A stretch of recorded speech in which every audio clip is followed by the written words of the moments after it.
Ay, mira, mira, mira qué guapa Carlota aquí cuando estaba En los caballitos. en los caballitos. Yo le cantaba, no podía bajarla de ahí. 1, 2, 3, se acababan todos los vales. ¿Eh? Mira aquí. Aquí está con las ovejitas. ¿Te acuerdas que le gustaba pelar las ovejas? Y después por la mañana toda la habitación llena de los pelos de las ovejitas estas. ¿Eh? Y aquí mira este. Mira, ¿te acuerdas de este cumpleaños? ¿Eh? Qué larguísimo tiene el pelo Sí, Alex ahí. largo y vamos, blanquísimo, ¿verdad? Mira la tarta. ¿Sabes lo que era la tarta? Un montón de helados. ¿Quién se le ocurrió ese invento? Hombre, pues mira. Las fotos, ¿verdad? Cómo nos recuerdan cosas. Sí, sí. Mira aquí, Carlota. Memorias que si no se perderían. Mira esta brasileira. ¿Qué te parece? Hola amigos, hoy vamos a hablar de la familia como iglesia doméstica, el lugar donde se encarna la fe. Quédate con nosotros, aquí estamos en casa.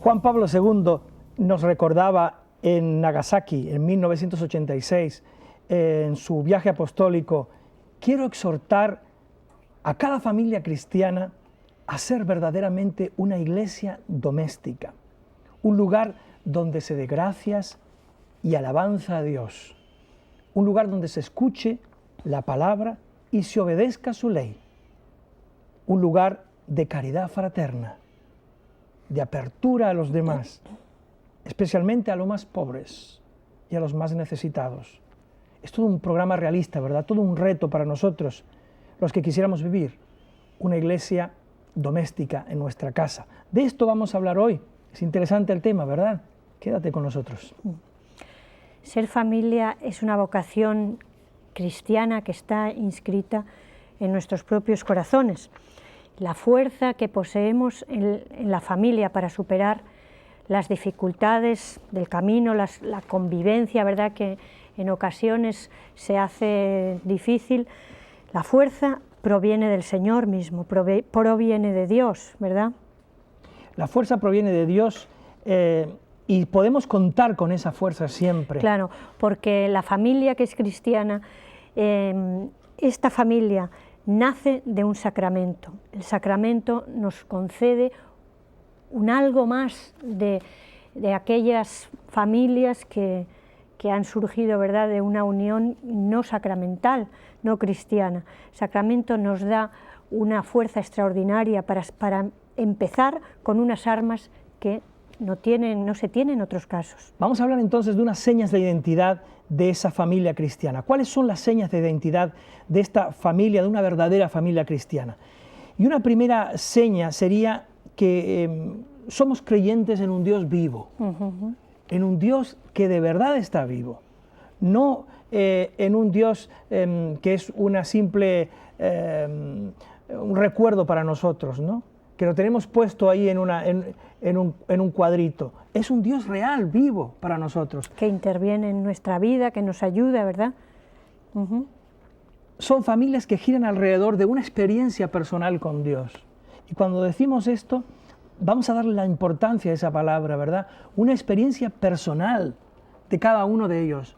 No es un recuerdo, otra vez, de nuestros padres que nos han legado no sé qué cosa, pero que para nosotros no tiene nada que ver. No. Nuestro Dios no es un Dios colgado en la pared, no es un recuerdo de nuestros padres, es una experiencia personal que hemos tenido y es un Cristo que está vivo dentro de nuestros corazones. Nos casamos en el Señor y nos casamos en la Iglesia.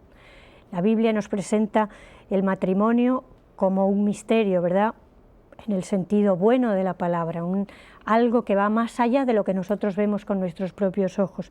Por tanto, la familia cristiana es una familia que te ayuda no solamente a crecer como persona y a no ser un individuo masificado, sino también te ayuda a crecer cristianamente. Y esa experiencia de un Cristo vivo, de un Dios vivo, se materializa en la comunidad de creyentes, ¿no? Que llamaríamos la iglesia. Y esa iglesia normalmente para una familia seglar, para un matrimonio como nosotros, pues se va a enraizar en la comunidad, en la parroquia, que normalmente está enraizada en la diócesis. Y otra cosa muy interesante es que pensemos que el matrimonio es una anticipación, ¿verdad? Cuando el Señor creó la primera pareja, aquello tenía un propósito ya que anticipaba las bodas futuras del Cordero, del Hijo de Dios, con la Iglesia. Entonces, cuando tú te casas, ese matrimonio también forma parte de esta anticipación de aquello que va a venir en el futuro. Piénsalo de esta manera, verás que trae una riqueza nueva dentro de tu matrimonio, que la situación, lo que tú estás viviendo ahí, te está anticipando de alguna manera lo que va a suceder al final de los tiempos. La Iglesia Católica afirma que la familia no es una institución pasada de moda. Hoy en día, para muchas personas, la institución de la familia es una cuestión totalmente trasnochada, totalmente superada. Se hablan de otros modelos de familias que también debieran ser válidos en la sociedad, pero nosotros creemos, como matrimonios católicos, que la familia juega un papel muy importante y no puede ser sustituido de ninguna manera por ningún otro modelo. Y lo que hemos dicho antes, de que si nuestro matrimonio es una anticipación de la boda, del casamiento que nuestro Señor tendrá con la Iglesia, ¿verdad?, tenemos que comportarnos dentro de él tal como el Señor se comporta con la Iglesia, tal como nosotros tenemos que comportarnos imitando al Señor. Estamos hablando entonces de una institución que se basa en la unidad que hay indisoluble del matrimonio, de ese hueso de mis huesos, carne de mi carne. Cada vez que digo eso me encanta, ¿eh? Hueso de mis huesos, carne de mi carne. No es una cuestión que depende del tiempo o de cómo marchen las cosas. No es una cuestión que depende de si estamos contentos, si nos realizamos o no nos realizamos, y entonces cuando ya no estamos contentos o cuando ya nos hemos aburrido o cuando ya se nos ha terminado la gracia, rompemos y montamos otra unión por otro lado. No. Fíjate que yo creo que a veces cuando escuchamos estas expresiones que dicen y serán una sola carne, ¿no? Dejará el esposo la casa de sus padres para unirse a su esposa y serán una sola carne. Yo creo que lo hemos oído tantas veces que ya no sabemos ni lo que no sabemos lo que quiere decir, o en todo caso pensamos que son palabras poéticas que se usan para expresar algo que es inexpresable, ¿no? Pero en realidad pues es la verdad. Si no lo entendemos, si no lo entiendes, que es normal, empieza a caminar y introdúcete a ti mismo en este camino misterioso que decía la Iglesia, que dice la Iglesia, ¿no? La realidad del matrimonio es un misterio, pero un misterio en el buen sentido. Descubre este misterio. Para un bautizado cristiano, frente a otra clase de uniones, solo el sacramento hace que el matrimonio tenga un pleno sentido. Solo el sacramento. Ante otras uniones de otra gente que aparentemente son tan lícitas, ¿no? Aparentemente. Mira, una cosa importante. El matrimonio se basa en la fidelidad del esposo para con la esposa. ¿Por qué? Porque es como Cristo es fiel a su Iglesia. ¿Esto qué quiere decir? Que las esposas no tienen que ser fieles a sus esposos, de ninguna manera, ¿verdad? Pero quiere decir que el motor de esa fidelidad, de la misma manera que Cristo es el motor de la Iglesia, de la misma manera el esposo tiene que ser el motor de la fidelidad en esa familia. Es cierto que la procreación no es el único fin del matrimonio, ¿verdad? Pero la familia está llamada a vivir de esa manera, no una vida no una renuncia fácil a tener hijos, ¿no? Como muchas veces se está viviendo, nosotros en Europa especialmente, donde los matrimonios son prácticamente, tienen un hijo o medio hijo, digamos. No una renuncia fácil a tener hijos, una actitud de servicio, y luego vivimos en la realidad también donde el aborto es una cosa tan normalizada, donde el aborto es una cuestión de todos los días, a nadie se le pasa por la cabeza que esto debiera ser una cosa incorrecta. Nosotros como matrimonios católicos, aunque estemos en un medio adverso, necesitamos decir, nosotros creemos que el aborto es un asesinato, nosotros creemos que el aborto es una costumbre bárbara, nosotros creemos que el aborto es pecado. Es un asesinato, sí, sí. Y por otro lado, la familia cristiana es una familia que tiene una vocación a la apertura. No es que nos casamos para crear un núcleo, un refugio donde estamos ahí nosotros solitos, ¿verdad? Sino que tenemos una vocación de acogida, una vocación de apertura, una vocación también de evangelización. ¿Evangelización dónde? Evangelización dentro de nuestra propia familia, con nuestros hijos, evangelización a nosotros mismos también, ¿verdad?, con el testimonio que nos damos unos a otros. Y también tenemos la vocación de, como familia, ser un testimonio vivo para otras familias. La familia entonces como un icono en medio de la sociedad, de esa unión entre Dios y el hombre, ese proyecto de salvación que se encarna en este caso en la familia. La familia está mostrando también ese mismo mensaje de unión. Es como un icono, ¿verdad? Qué bonito, un icono de esperanza para una sociedad que cada vez se rompe más, se descuartiza más, un icono de unidad, donde el compromiso será perenne, donde el compromiso será de por vida, aunque nos cueste muchas cosas, ¿no? Sí, nos cuesta cosas, pero yo creo que el fruto después recogido Vale es mucho mayor, ¿no? Claro.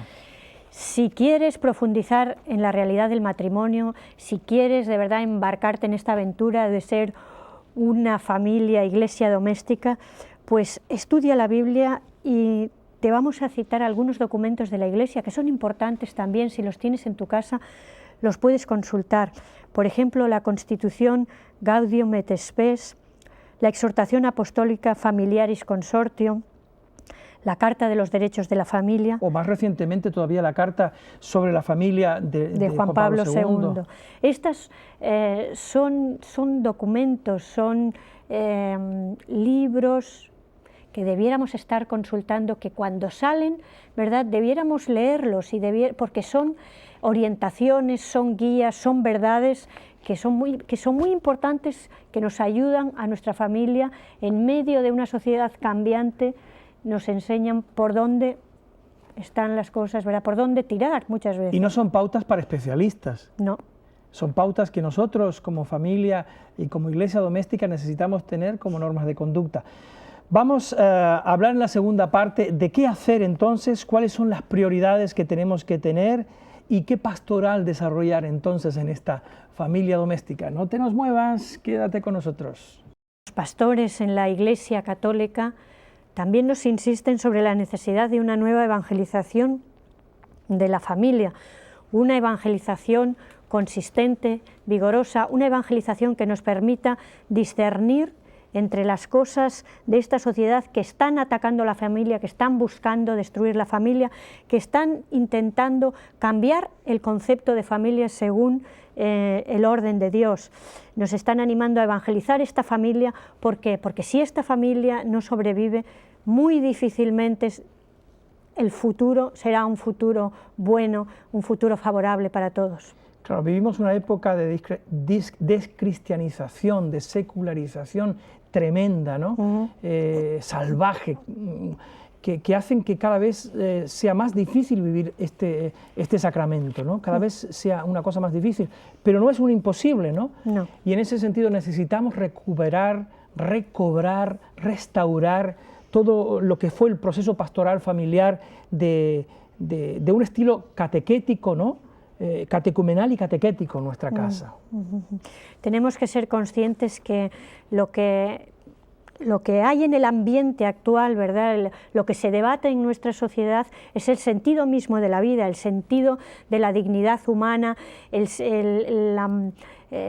qué es lo que entendemos y no entendemos por familia. Ahí nosotros tenemos que estar siempre defendiendo, siempre con nuestra conciencia clara de cómo es la familia que Dios ha querido desde el principio, ¿verdad? Está todavía también en entredicho lo que es el hombre, lo que es ser hombre, lo que es ser mujer, cuál es el papel de cada cual dentro de la familia, dentro de nuestra sociedad. Eso que hay que recuperar el sentido de la vida y hay que recuperar el sentido del amor. Exactamente, también esto que tú mencionabas hace un momento, ¿no? El sentido de la vida, el sentido de el respeto por la vida, por esa vida que algunos dicen aún no ha nacido, aún no la vemos, ¿verdad? Pero sí que ha nacido, sí que está ahí, ¿verdad? Aquí tenemos otro desafío también, sobre todo los matrimonios que ya llevamos más años funcionando como tal, pensando en los matrimonios jóvenes que nacen con una serie de consejos, de modelos, a través de la televisión, de los medios de comunicación, de las películas, ¿no? Donde la infidelidad sexual, por ejemplo, es una cosa totalmente normalizada, y esos matrimonios jóvenes necesitan ver nuestro ejemplo de matrimonios con más años sobre este sentido, ¿no? Y darles pautas, darles consejos, no permitir que estén tomando los modelos que no son los modelos correctos como modelos de conducta. Claro.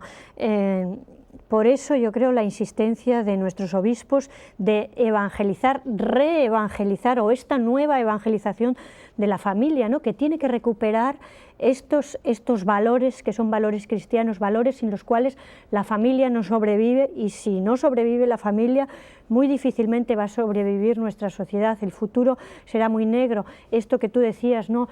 Valores como la fidelidad, valores como el respeto a la vida, todo esto tiene que ser el caldo de cultivo de esta nueva mentalidad, tiene que ser la familia. Y sin esa iniciativa evangelizadora, los matrimonios jóvenes van a entender muchos de esos principios como unas normas morales pesadas, anticuadas, que están matando más bien su felicidad, más que dándoles unas pautas posibles. Yo quisiera recordar unas palabras de Juan Pablo II otra vez, que decía en ese sentido: hay que enseñar a los jóvenes el amor. El amor no es cosa, decía Juan Pablo II, que se aprenda, y sin embargo no hay nada que sea más necesario enseñar. Qué precioso, ¿verdad? Sí. Sí. Después también tenemos que tener en cuenta de que, o sea, ser conscientes de que todos estos valores están siendo atacados y que se nos están infiltrando de una manera que modelos de conductas que no tienen nada que ver. Que sin darnos cuenta, ¿no? Y entonces hay que ser conscientes de que necesitamos un cambio de actitud. Decir, oye, aquí hay algo que está mal, reconsideremos, volvamos otra vez a los orígenes, volvamos a aquello que es lo que Dios ha dicho desde el principio, ¿no es verdad? La familia también debe ser evangelizadora.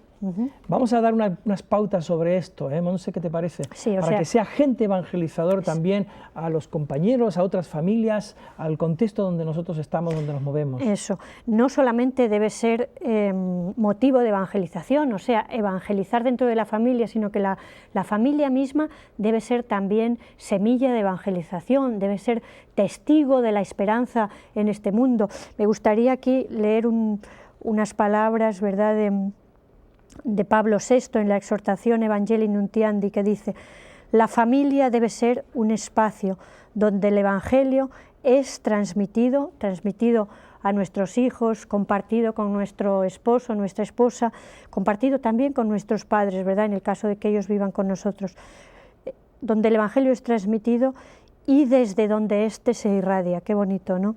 Esta dimensión evangelizadora, tal vez podríamos hablar de distintos aspectos. Sí, por lo menos hay 3 aspectos que nos gustaría marcar. Uno sería que la realidad sacramental del matrimonio y de la familia sea vivida con gozo, con alegría, con fidelidad y con coherencia. Si no se vive de esa manera el sacramento, el proyecto de vida común, entonces no será visible ese signo esponsal de Cristo con la humanidad, porque la gente no tiene otras referencias y necesita verlo encarnado en algo. Y qué mejor que la familia como símbolo, como icona, otra vez que decíamos. Y después, como iglesia doméstica, ahí todos desarrollamos digamos unos tres dimensiones fundamentales, ¿no? Porque como bautizados, en el caso de los que estamos bautizados, de los adultos y los niños, bueno, como bautizados todos, quiero decir, es verdad, tenemos estas tres dimensiones, ¿verdad? Como sacerdotes, profetas y reyes. Como sacerdotes nosotros nos comunicamos con Dios, hablamos con Dios, ¿verdad? Como reyes ordenamos y consagramos todo aquello de nuestra vida cotidiana, ¿no? Ofrecemos todo al Señor, y como profetas vivimos esta dimensión que afecta y transforma nuestra vida y es testimonio para la transformación de otros también. La familia cristiana entonces también llamada a ser luz, a ser un signo luminoso de la presencia de Cristo y de su amor, incluso entre los que no son practicantes, ¿no? Entre los que no son creyentes, también como compromiso social en ese sentido. Yo quisiera recordar unas palabras de la Conferencia Episcopal Española que nos recordaba que si los padres no estamos cuidando la responsabilidad de la educación religiosa, por ejemplo, de nuestros hijos, con mucha facilidad se va a ir debilitando esta formación de nuestros hijos. Tenemos que estar muy pendientes de qué es lo que estudian nuestros hijos, qué es lo que reciben y cuál es la educación que ellos están recibiendo. Mira, me acuerdo un comentario de una señora, estábamos en una fiestecita de niños que acababan de hacer la primera comunión, y esta señora comentaba de un hijo mayor suyo que hacía 3 años que había hecho la primera comunión, sí. Y se quejaba delante de otra amiga y decía, fíjate, dice, ya no se acuerda ni de cómo se hace para santiguarse. ¡Qué vergüenza!, decía ella, quejándose de los sacerdotes que cuidaban de esto. Dice, como si esto tuviera que enseñárselo yo en mi casa, ¿verdad? Fijaos, ¿no? Por supuesto que tenía que enseñárselo. Enseñárselo o cuidar de que no olvidara eso. Y tendría que haberlo visto practicarlo, ¿no? En muchos matrimonios se vive muchas veces una dicotomía entonces entre lo que se dice y lo que se practica, ¿no? Como si nuestra parte religiosa fuera como ir a la universidad, ¿no? Vas allá, te enseñan matemáticas y luego en tu casa es otra cosa, ¿no? Claro. Decíamos desde un principio que estamos hablando de una presencia real y de una experiencia viva, en un Dios vivo y una experiencia personal. Estamos hablando de hacer esta experiencia como una cosa real, no como unas costumbres aprendidas de memoria, ¿no? Entonces, fijaos, qué importante es, recordad, clarificar la identidad de la familia. Limpiemos nuestra mente de conceptos equivocados que nos ha metido nuestra sociedad y que ha contaminado nuestro concepto de familia. Tomar conciencia de lo que significa casarse en el Señor, casarse en la Iglesia, ¿verdad?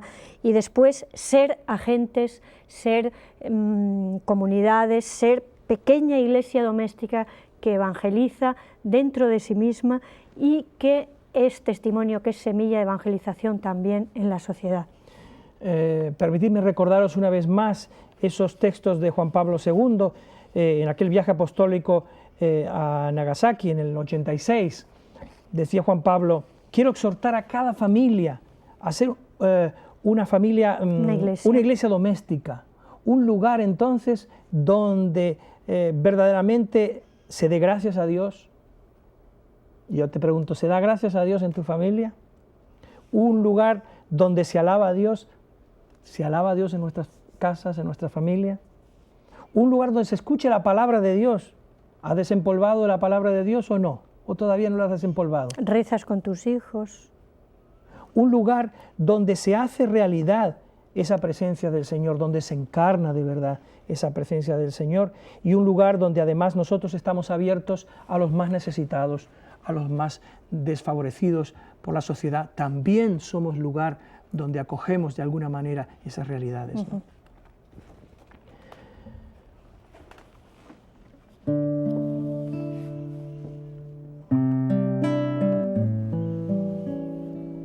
Si el Señor no construye la casa, si el Señor no construye la casa, si el Señor no construye la casa, en vano trabajan los constructores. Si el Señor no guarda la ciudad, si el Señor no guarda la ciudad, si el Señor no guarda la ciudad, en vano la guardan los centinelias. centinelas. En vano te levantas tan temprano y te acuestas tan tarde, y en procurar el pan tanto te afanas, cuando él premia en el sueño a sus amigos. Él premia en el sueño a sus amigos. Recemos un ratito juntos, pidámosle al Señor que nos permita la gracia de convertir nuestra casa, nuestra familia, en una pequeña iglesia doméstica. En el nombre del Padre, del Hijo y del Espíritu Santo. Señor, te presentamos todas nuestras familias. Te presentamos las poquitas fuerzas que tenemos, te presentamos también la confusión en medio de la cual vivimos, para que tú, por medio de tu Espíritu Santo, nos ilumines, nos clarifiques, nos des fuerzas, nos des valentía para ser testimonio en primer lugar dentro de nuestra casa, con nuestros hijos, con nuestro esposo. Y también, Señor, para ser luz que se coloca sobre la montaña, luz que nos esconde en una sociedad donde reina tanta confusión, Señor, que nosotros seamos luz. En vano te levantas tan temprano y te acuestas tan tarde, y en procurar el pan tanto te afanas, cuando él premia en el sueño a sus amigos. Él premia en el sueño a sus amigos. Señor, te pido por tantos hombres que trabajan de sol a sol y que tal vez olvidan lo más importante, educar en el Señor a sus hijos, ser ejemplo en su casa. Te pido por tantos hombres que quizá creen que están haciendo todo lo que tienen que hacer y están descuidando lo más importante. Te pido por todos nosotros, enséñanos a ser coherentes, Señor. Si el Señor no construye la casa, si el Señor no construye la casa, si el Señor no construye la casa, en vano trabajan los constructores.